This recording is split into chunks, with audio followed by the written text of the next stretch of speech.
And today what we want to talk about is retirement. Loren, we know that some people are looking at retirement in their 50s, a small percentage of people. Yeah, they certainly are, and I think that's an important distinction. This isn't about the 1950s, 60s, and 70s. This is about you wanting to retire somewhere between age 50 and 60, or 60 and 70, and 70 and beyond.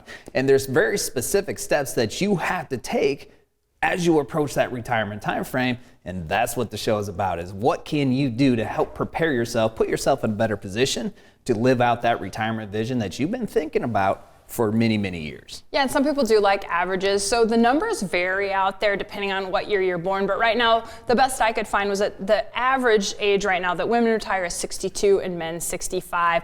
But Sean, you've been helping people retire for a long time. You've helped people much younger and much older retire. Yeah, there's a lot of different aspirations. People have different goals, whether it's the voluntary goals of just committing to those plans when you're younger, or maybe involuntary factors come into play where you might be driven to retire in your 50s, even if that isn't exactly your plan. So there's some of both of that. So some people, again, really enjoy their careers. They want to work a long time. Others want to get to that retirement stage of life as soon as they can.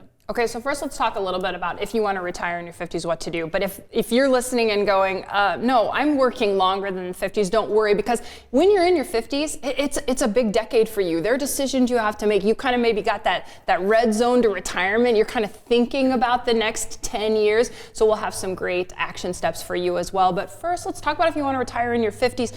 Sean, did you run track in high school? I ran a little bit of track. Okay, I know you stole a lot of bases in baseball. I remember reading about some Maquoketa Valley games where you stole a lot of bases, but we've got a bit of a track analogy, because if you do want to retire in your 50s, it can be done, but there are some hurdles that you might face. Yeah, you're not just going to wake up and all of a sudden be ready to retire at a younger age than what most people do. So if you have that goal of 50s, there's going to be some things that you need to be aware of. There's going to be some things that we need to address.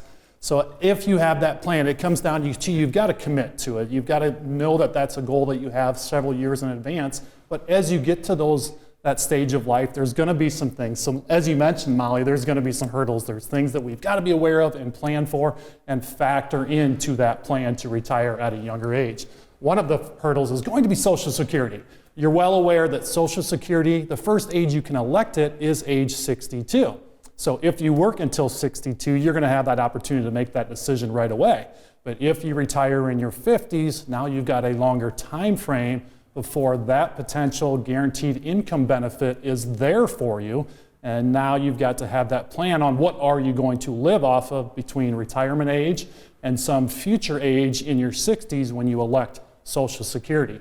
Another hurdle that we need to plan for is Medicare.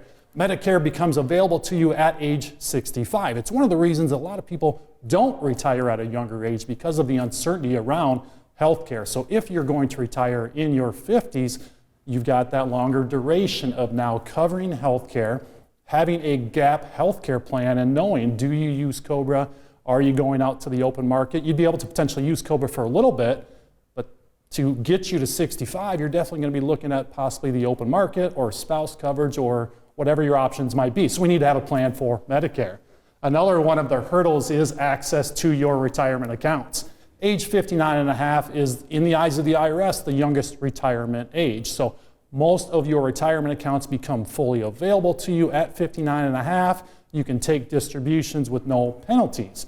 There's also a rule of 55, where if you do retire within the year that you turn 55, you can get access to that specific employer's 401k plan starting at 55 and carry you to that 59 and a half and beyond without the penalty.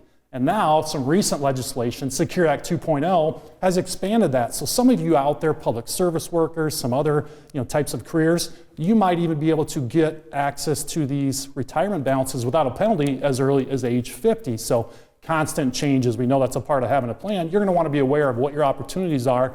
Try to avoid the 10% penalty whenever possible and have that plan so that you have funding to live off of and not have to incur penalties. One remaining hurdle is that income plan. So if you do retire in your 50s, we all want to have a 20, 30, maybe 40 plus year of retirement journey. If you're going to retire younger, well, now you've got a longer time frame of having to build that income plan. This is one of the top concerns when people build the retirement plan is, do you have enough income? If you're going to have a longer time frame, well, now you're going to want to feel even more confident that you do have enough income and enough savings to carry you throughout your retirement journey. So it can be wonderful to retire in our 50s, but it's certainly, there's more things that we need to be thinking about and planning for. Thank you for watching this clip of Retiring Today, and don't forget to subscribe. If you have questions about your retirement plan, take advantage of the complimentary 15-minute retirement checkup phone call.